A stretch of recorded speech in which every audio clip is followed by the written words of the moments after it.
If you could just real quick, obviously tell the DJs, you know, your name and how long you've been prom, or how long you were a prom sponsor for. Hi, my name is Lisa Tempest, and I've been the prom sponsor for 7 years now at one of the high schools in Orlando.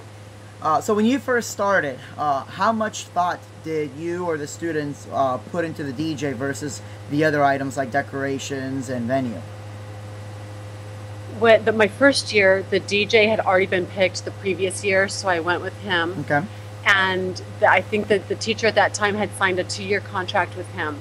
So we did that, and we used him.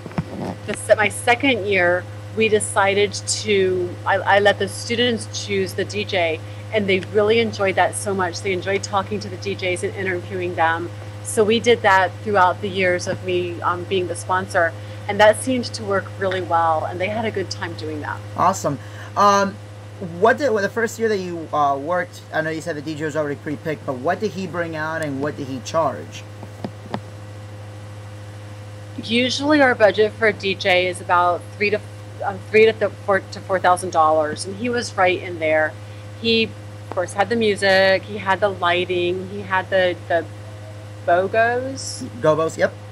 The up lighting for like some of the columns in the room and everything, and I think he had a video screen that year. How often was the school switching DJs, or were you guys sticking with the same DJ year after year? We switched almost every year. One year we did it at Disney, and Disney had to provide the DJ. We had no input. It had to be a Disney DJ that year, so we actually had no input that year. Okay. Now, of course, you know, I'll be showing some clips and videos of what the school or what you guys have used with us. Out of everything that you've seen, you know, whether it's the gobos, the video screens, live video, lighting, what's your favorite part of the package that the DJ has brought out? I have two favorite parts of the package. One were the light-up tables that you had. I just thought that made the whole dance floor so beautiful. That was my favorite. And my second one is something that the students would never see. It's the safety package that you said, okay, if you see these lights blinking, it means something's going on, and you and your administrators have to come and talk to me, because that meant that you saw something that was on the dance floor that shouldn't have been there. I loved that. Awesome. My students didn't care anything about that, but to administrators me, would. as a sponsor, yes, that meant a lot to me. The students, of course, like the music. The lighting, I don't think they realize the different parts of the packages or anything. Yeah. But the music is the biggest thing for the students. So, in general, do you think the sponsors care as much about the lighting and the video screens versus the safety aspect? Or is that, as far as the lighting and all the pizzazz, is that something just really the students are into versus the sponsors? They're probably more into that. I like it because it makes them happy. Mm-hmm. That the lights just kind of make the prom go, you know, Shazam, kind of pow. The video screens are awesome. When you show the videos, that's good. But then when you show the students dancing, they love seeing themselves dancing. They love that. Awesome. Now, in general, what do sponsors, when you guys are, you know, looking for DJs to bring in and do the audition for, what do you guys look for in the DJ? I mean, like, what are things in the websites that you like that you say, okay, I need to bring this DJ in for an interview? Mainly it's the emails that we get or letters in the mail saying, hey, I'm a DJ in your area. Okay. And just calling and seeing if we can set up an appointment within our time. And that's kind of how we find people. Okay. Now here's. I think that's how I found you. You sent me something. That's right, the flyers. I remember that now. Funny story. It turns out the mail has been throwing away half our flyers because the stamp wasn't in the right position. Yeah, we didn't know about it until recently. Okay, so here's an off-the-wall question. DJs I know come in to these auditions wearing different things. Some guys come in a you know, full tuxedo. I always come in, you know, like a dress shirt and jeans. Some guys come in a polo shirt and slacks. As sponsors, what do they usually prefer to see a DJ come in, not only as a professional, but as somebody that can connect with the students? I don't think the tuxedo would really make an impression. That would kind of look off at school. You know, maybe not at the prom, but I think if they walked into school, it would be kind of odd. Slacks and a shirt, a nice presentation would be nice. I would, as a sponsor, I would almost prefer you know, like even casual slacks over jeans, just so you're set apart from the students. Not trying to look like a student, Yeah. but trying to look like a professional in a casual way. Okay. All right. Awesome. Let's see here. As far as when DJs are talking to you and the students, what are the key words that a DJ usually says to get your attention to say, you know, I want to have this DJ at the prom? I don't know if it's the key words, it's the enthusiasm that you show, your love of music and of working at events. That's one of the big things that I've noticed that the kids were really drawn to, that they want to hear that you're going to play music that they like and you're not going to repeat songs and you're going to play all the songs that they want to hear. You know, and sponsors know that you can't play all the top songs because of the content. Exactly. Kids don't want to hear that. Exactly. You know, one thing that you did that my students were really impressed that first year, you said you explained to them that you couldn't play all the songs because of Orange County's music thing, but you said, I can play the music and then like dub in different words. I forget how you worded it, but you told them that basically you could play the song and dub over the bad words or the bad content. Yeah, they're basically mashups. That sold my students. That was the one thing that they totally loved about what you could offer for them. Oh, that's awesome. That's something I never really thought they paid too much attention to. I always thought that's something administrators liked. Oh, no. We liked it too, but they liked it because then they could hear their songs and dance to their songs. Awesome. Now, likewise, or the opposite side, what are some things that DJs have done during the audition that made you say, no way? I don't want to say it. Not being professional, using language that's just not grammatically correct. Okay. It's a big turnoff because they're going to be on their microphone talking to my students, and I want my students to know that they need to get their high school diploma and talk right in order to work in the professional world. And I just don't want a DJ coming in talking that in a way that's just not grammatically correct. Exactly. Turn off. Okay. What about DJs? Like, for example, because I know we do this in our flyers every now and then, that everything is grammatical correct, but you still see some slang to connect with the students. As a sponsor, does that turn you off, or is that something that, you know, you think it doesn't really, isn't too big of a deal? That's not too big of a deal. That's kind of expected, so you can have that connection with that age of student. Awesome. Okay, now during the performance itself, what are some things that DJs, whether it's us or your previous DJ or whoever, have done that sponsors said, hey, we really like that the DJ has done this? I liked how you asked what was okay for you to wear, and kind of did a little check to make sure that your outfit would kind of fit in with what we were looking for in the prom. I appreciated that, but up there on the stage, getting the students dancing was the biggest thing for me. I was uncomfortable at the beginning of every prom when there's music going on and there's no dancing. It makes me just a little uncomfortable. But then once everybody starts dancing, and it's like you helped get them up on the dance floor and moving, and I liked that. Awesome. Now, likewise, what have DJs done, or whether you've seen or you've heard other sponsors talk about, that DJs have done during the performance that made you say, I really regret getting this guy, if that you've seen that? I haven't really seen that. I saw it once. I guess I saw one thing. The DJ didn't seem to have as much control over the students. Mm-hmm. He had a pretty big stage, though, so maybe it was partly our fault. But he had to interrupt a couple of times and ask the students to get off the stage, which was, partially our fault for not chaperoning and not standing right there. And maybe the stage was too big. But that was the only time that was like, ooh, that kind of took away from the night. Yeah. Now, okay, this one's a common sense question, but every sponsor feels a little bit differently. How involved do you like the DJ to be during the dance planning process versus just, okay, here's what we want you to do, show up and play music? In my experience, that's what most DJs did. Okay, you got me, you got the date, I'll be here at this time, and then we get really close to prom, we're making sure that everything's on time and everything like that. We can send them music requests and things like that. You were more involved, and I really, as a sponsor, I liked that. You set up the site where students could type in, could send in songs or pictures that you could show on the screens.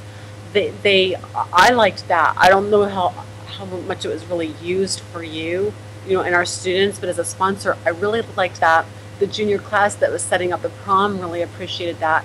I liked that you helped me set up that picture that we would flash at the beginning of prom, and you worked back and forth with me on that, and I appreciated that. I thought that was great. I think one year, didn't you even offer to, you helped me with our invitations. Yep. We were having trouble getting our invitations done, and you helped out with the setting up the picture for the invitations. Awesome. All right. I can't do, what is it? The graphic work? Yeah, I don't know anything about that. All right. Book one time and for dummies, and I still couldn't do it. Now, I know this one's a little bit tough as far as flexibility, but are sponsors generally, able to change the date if something doesn't work out? And is a DJ important enough that if you stick with somebody year after year and they say, okay, we're not available on that date, would they be able to, and would they be willing to change the date to make sure they get the vendors that they want? I would have a problem generally changing my dates widely, because what we do is we look at all the testing that's going around that time of year. We have to look at our drama department. They have a huge drama production. We don't mess with that. So I only have like 2 or 3 weekends I can choose. And then my big thing is the location. I have to find a location that's big enough for our size of school. And they're kind of a big deciding factor. If I change dates, I don't have a lot of dates to choose from to do that. Exactly. So generally, I would have to say my location date is almost more important than my DJ. Sure, no, that makes sense. Can't have a dance without a location. Yeah, but then you can't have one with the DJ. They don't want me singing. Okay, now, you're a little bit different because you never waited till the last minute, but I know a lot of sponsors wait till the last minute to book proms or homecomings. I don't know if you've talked to other sponsors or not, but why in generally do you think a lot of sponsors wait till the last minute to book a DJ? They might not realize how important a DJ is, and they might not realize how far in advance you guys get booked. You don't just work for a couple of high schools in one city. You guys travel, and I don't think sponsors would realize how in demand the top DJs are, and how they really do need to get that weekend early so they can get the DJ that they really want. Speaking of sponsors and meetings, I know that there's like SGA conventions, and then a lot of sponsors talk to each other to bounce ideas off each other. How often does this happen? How often does that happen? And how often do sponsors talk about the prom vendors, what they like, and who they didn't like? Every year, quite often. We talk about vendors, we talk about DJs, we pass around phone numbers and websites, and at the end of every year, emails to my sponsors about, did you like your venue? Did you like your DJ? What would you do different? What did you like? Can you send me any phone numbers? And then at the beginning of the year, we all kind of set up like, what weekend are you doing? What's your theme? What's going on? And so we talk to each other a lot. Is that how you keep schools keep from duplicating themes where one school has the same theme as the other one for the most part? No, usually that's my students. If once my students latch onto a theme and they love it, there's no going back. Sadly, that's worked in not a good way before. Like an emerald theme. I didn't like their theme, they ran with it. Exactly. Now, with the conversations that you have with other sponsors, what is generally said about DJs? I mean, are most sponsors happy with their DJs? Do most sponsors have a problem with their DJs? I mean, what's the general perception that you guys have about DJs? The general perception is I've always heard the DJs were pretty good. You're always going to have students who don't like some of the music that's played, because you can't please 1,000 people. You're not going to please everybody of that 1,000. But for the most part, if I see dancing going on, I hear good comments from my students. That's what I pass on. I'll hear maybe 2 to 5 negative comments, and that's so minor. I generally don't pass that on. Okay. Have you, or actually has a DJ ever overwhelmed you or another sponsor in a bad way as far as with the setup where you thought, okay, they're pitching way too much, or they just brought out way too much, or this is completely different than what they promised us? And if so, how? No, I think the one I was most underwhelmed with was when I had to, I was given the DJ. I had no choice. And basically, he really didn't even have to do anything if he didn't want to, because I had to choose him. Okay. But he was okay, but probably if I had interviewed him, I wouldn't have chosen him. Okay. But everybody else, I've been really, you know, I've been pleased. They seem to live up to what they say they're going to do, and if they play music and kids are dancing, it's there. You go. How's the budget set as far as, okay, this is what I'm going to spend on a DJ versus the other stuff? Okay, first I try to guesstimate how many students I'm going to have, and then I have to look at my venue, what they're charging, and I'm figuring out my cost of my tickets for my venue.